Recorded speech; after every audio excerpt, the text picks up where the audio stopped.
মানুষ যাকেই বলে, যারা প্রকৃত মানুষ, যারা মানুষের বিপদে আপদে সবসময়ের জন্য মানুষের পাশে থাকে এবং মানুষের জন্য কাজ করে, তাদেরকেই মানুষ আসলে বলা হয়। এবং মানুষগুলো কিছু কিছু মানুষ আছে যা মানুষ সবসময়ের জন্যই মানুষের পাশে থাকে এবং মানুষের সাথে কাজ করে এবং মানুষকে সহযোগিতা করে, তাদেরকেই মানুষ আসলে গণ্য করা হয় এবং হিংসা ছাড়া মানুষের সাথে চলে এবং ভেদাভেদ বোঝে না, আসলেও তারাই মানুষ। যেমন এই বাগানটা তৈরি করেছে একটি মানুষ, সাধারণ মানুষ। আসলেও এই মানুষ এই বাগানটি তৈরি করেছে মানুষের বেকারত্ব দূর করার জন্য।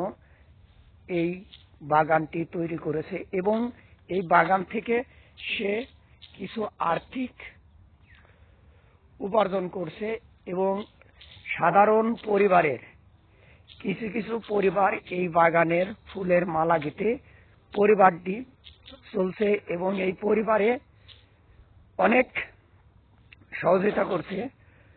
কয়েকশো পরিবার বাঁচছে এই ফুলের এই বাগানে থেকে রোজগার করে। আসলেও এই ধারণার মানুষকে যদি আমরা ধন্যবাদ জানাই এবং যদি তাদেরকে আহ্বান না করি, তাহলে পরে আমরা আসলেও যে যারা দেশের জন্য, মানুষের জন্য, মানুষের কল্যাণের জন্য কাজ করছে, তাদের পাশে আমাদের আসলেও থাকা উচিত এবং তাদেরকে আমাদের উৎসাহ করা উচিত। যে মানুষগুলো মানুষের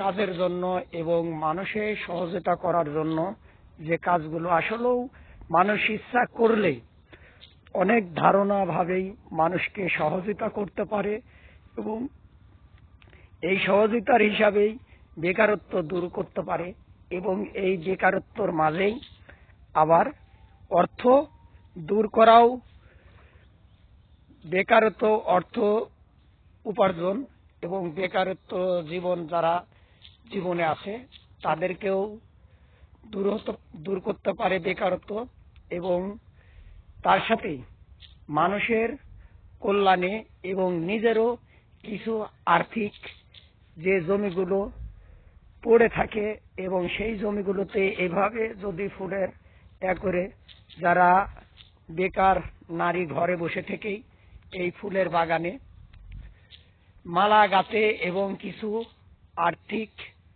উপার্জন করে। তাই আমি ধন্যবাদ জানাই যে এই বাগান করেছে এবং বাগানের যে মালিক।